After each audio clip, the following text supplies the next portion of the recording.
plusieurs fois sur les traversées de la Garonne. Il y a vraiment une guerre entre la maladie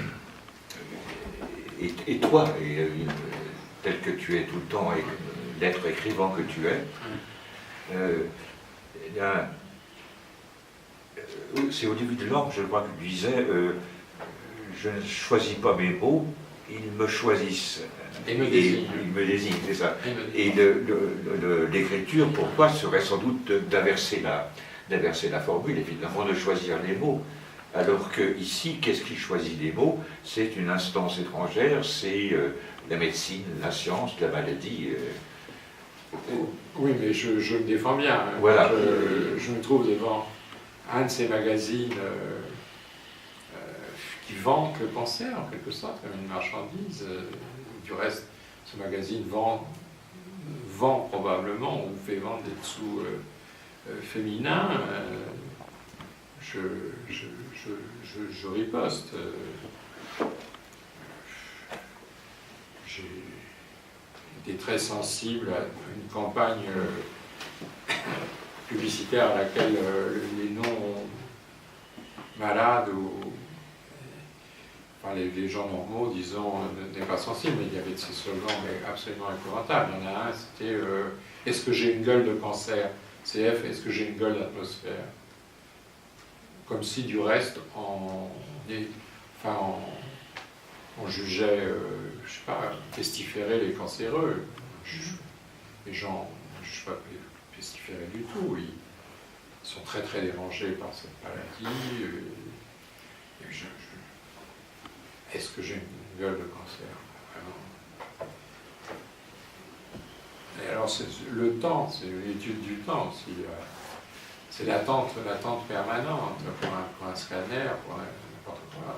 Et l'écriture qui prend la forme de plus en plus marquée du journal. Pas seulement au jour le jour, mais à la minute même. Ah oui. Et la minute peut être la minute suivante, c'est-à-dire, je crois avoir vu ça, mais probablement c'est autre chose qui s'est passé. Ouais. Des choses qui sont intéressantes. Par exemple, dans ces longues attentes d'une radiographie, je regardais les chaussures des gens et ces chaussures me dérangeaient. Enfin, je disais, où sommes-nous? Qu'est-ce que c'est que ça? Et tout à coup, j'ai compris que j'avais l'habitude de voir des infirmières, et même des médecins femmes, et que là, dans le service de radiographie, presque tout le monde, c'était des hommes et c'était des chaussures d'hommes. Mais d'abord, il y a ce choc des chaussures, avant que je me dise, mais voilà, c'est des hommes. Et ça qui est important, c'est, pour moi, je le répète, c'est de saisir à toute allure l'émotion, le percept, et après, j'ai toutes les années devant moi pour choisir les mots et en changer. Et avec le risque de la préciosité, ça. Quand on retravaille un texte, quelquefois quelque chose est vraiment bien dit et beau. Tu ne travailles pas pour l'orner. Au bout de 5-6 ans, vraiment, cette phrase me fait chier, je dis non. Alors du coup, je risque de faire du mauvais malin. Parce que tu cherches, quand tu reprends un texte, tu ne cherches pas à l'orner, à le faire plus joli, mais plus vrai. Plus vrai, oui. Oui, ça, je suis réaliste. Ouais. Mais d'un autre côté, je suis musicien aussi. Ouais. Oui, mais c'est quelque chose me choque l'oreille, alors là, plus certaines répétitions.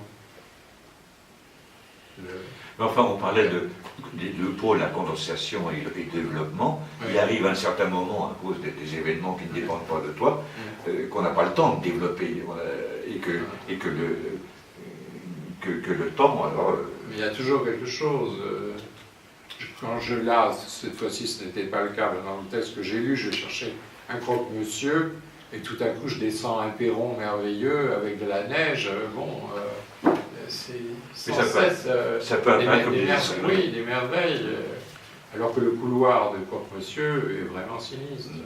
Anne-Marie l'appelait le corridor de la mort. Enfin, c'est un long couloir qui va de l'entrée de l'hôpital jusqu'au pavillon oncologie. Que le mot cancérologie a été supprimé, oncologie, on ne dit pas métastase, on dit lésion, etc.